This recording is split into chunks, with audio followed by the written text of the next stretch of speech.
একাদশ শ্রেণী, বিষয় সংস্কৃত। তোমাদের দ্বিতীয় সেমিস্টারে আছে বিসর্গ সন্ধি। আমি আগের দুটি ভিডিওতে বিসর্গস্থানে দন্তেস্ব, তালবস্য, মূর্ধন্যস্ব হওয়ার নিয়ম এবং রুত্ব সন্ধিটা পড়িয়েছি। আজকে পড়াবো উত্তুয়া সন্ধি। উত্তুয়া সন্ধি অর্থাৎ বিসর্গের স্থানে হস্যকার হওয়ার নিয়ম।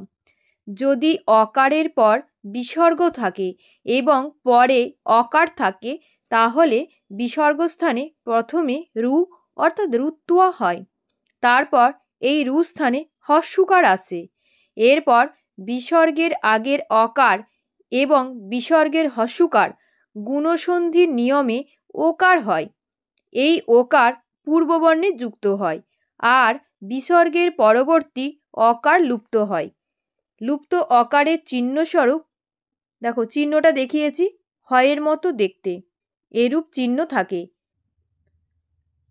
আমরা বিসর্গের স্থানে হস্যকার হওয়ার নিয়মটা উদাহরণ সহযোগে ভালো করে বুঝে নেব। দেখো প্রথমে কি থাকবে, অয়ে বিসর্গ, তারপরে অ সমান বিসর্গ স্থানে ওকার হয়, অকার লোপ হয় এবং লুপ্ত অকারের চিহ্ন হয়। নর যুক্ত অয়ম, দেখো প্রথমে আছে অয়ে বিসর্গ, নর অ, নর অয়ে বিসর্গ আছে, তারপরে কি আছে অ আছে, দেখো অ আছে, তাহলে আমার বিসর্গের স্থানে ওকার হবে, অকারের লোপ হয়ে যাবে এবং লুপ্ত অকারের চিহ্ন হবে। তাহলে কি হলো, বিসর্গের স্থানে ওকার করলে কি হবে, নর, ওকার করলাম, এই অকারটা লোপ হয়ে যাবে, দিয়ে লুপ্ত অকারের চিহ্ন বসবে, লুপ্ত অকারের চিহ্ন এইটা দিয়ে অন্ত্যেস্ত ময়ে হসন্ত, নর অয়ম। এরপরে আসি আরেকটা উদাহরণে, দেখো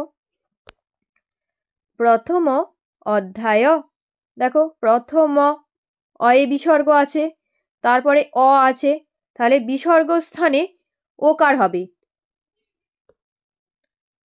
প্রথম ওকার হলো, তারপরে কি আছে, এই অকারটা লুপ্ত হয়ে যাবে, লুপ্ত অকারের চিহ্ন হয়ের মতো বলেছি, তারপরে যা আছে তাই লিখে দেবে, অধ্যায়,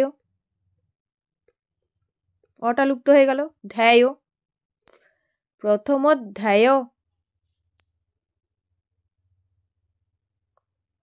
আচ্ছা নিয়মটা দেখো এবারে, স বা এসো থাকবে যে কোনো একটা, তারপর অকার ভিন্ন যে কোনো বর্ণ, স বা এস পদের বিসর্গে লোপ হবে। দেখো উদাহরণটা দেখো, স যুক্ত করতি আছে দন্তেশয় বিসর্গ, তারপরে কি আছে অকার ভিন্ন যে কোনো বর্ণ, অকার ভিন্ন যে কোনো বর্ণ বলতে এখানে ক আছে, দেখো তাহলে কি বলা আছে, স বা এসো পদের বিসর্গে লোপ হবে। এটা খুবই সোজা, শুধু বিসর্গটাকে লোপ করে দেবে তাহলেই হয়ে যাবে সন্ধিটা।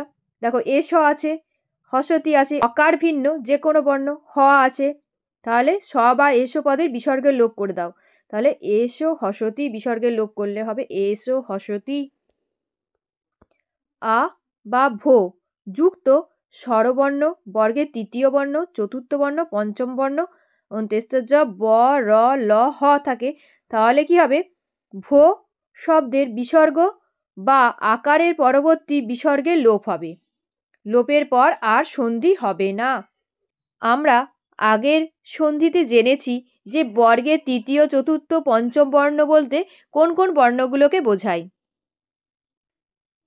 উদাহরণটা দেখো, গ যা যুক্ত ওমি, দেখো আকার গ যা আকার আছে, আকার বিসর্গ, তারপরে ওমি স্বরবর্ণ আছে, তাহলে কি হচ্ছে যে আকার পরবর্তী বিসর্গে লোপ হয়ে যাবে, দেখো এই বিসর্গটা লোপ করে দিলেই সন্ধিটা শুধু হয়ে যাচ্ছে, এই বিসর্গটাকে লোপ করে দেবো, গ যা ওমি। আচ্ছা এরপর আসি ব্যঞ্জন বর্ণের একটা নিয়মে দেখাচ্ছি, দেখো ভো যুক্ত বালক, দেখো ভো যুক্ত বালক, ভো আছে এখানে, আর আছে দেখো এখানে ব আছে, তাহলে কি হচ্ছে এই বিসর্গটাকে শুধু লোপ করে দিতে হবে। ভো বালক। আবার দেখো হতা গজা, আকার বিসর্গ যুক্ত গ, বর্গের তৃতীয় বর্ণ ক খ গ, বর্গের তৃতীয় বর্ণ হলো গ, তাহলে আকার পরবর্তী বিসর্গে লোপ করে দেব। হতা গজা। এরপর আসি পরের নিয়মে। অয়ে বিসর্গ, অয়ে বিসর্গ অকার ভিন্ন স্বরবর্ণ, অকার পরবর্তী বিসর্গ লোপ পায়, অকার পরবর্তী বিসর্গ লোপ পায়, লোপের পর আর সন্ধি হয় না। এটাও খুব সোজা নিয়ম। দেব অ বিসর্গ দেব, ঋষি অকার ভিন্ন স্বরবর্ণ রি, তাহলে বিসর্গটা লোপ পেয়ে যাবে। দেব ঋষি। চন্দ্রহ উদেতি, দেখো অকার ভিন্ন স্বরবর্ণ হস্যু, শুধু বিসর্গের লোপ করে দাও। চন্দ্রহ উদেতি। এরপর পরের নিয়মে আসি। অয়ে বিসর্গ আছে, বর্গের তৃতীয় চতুর্থ পঞ্চম বর্ণ অন্ত্যেষ্টিজ ব র ল হ, তাহলে পূর্বের অয়ে বিসর্গ স্থানে ওকার হবে। এটাও খুব সোজা, উদাহরণটা দেখলেই বুঝতে পারবে। মধুর অয়ে বিসর্গ, গন্ধহ বর্গের তৃতীয় বর্ণ হলো গ, তাহলে পূর্বের অয়ে বিসর্গ স্থানে ওকার হবে। তাহলে অয়ে বিসর্গ স্থানে ওকার, মধুর ওকার হয়ে গেছে। গন্ধহ। সুন্দরহ ঘটহ, সুন্দরহ ঘট বিসর্গ দেবে এখানে, বিসর্গটা পড়েনি। দেখো অয়ে বিসর্গ সুন্দরহ, অয়ে বিসর্গ আছে ঘটহ, ঘ হচ্ছে বর্গের চতুর্থ বর্ণ ক খ গ ঘ, চতুর্থ বর্ণ বর্গের, শুধু অয়ে বিসর্গ স্থানে ওকার হয়ে যাবে। সুন্দর ঘটহ। দেখো অনেক উদাহরণ দিয়ে রেখেছি, আশা করি বুঝতে পারলে।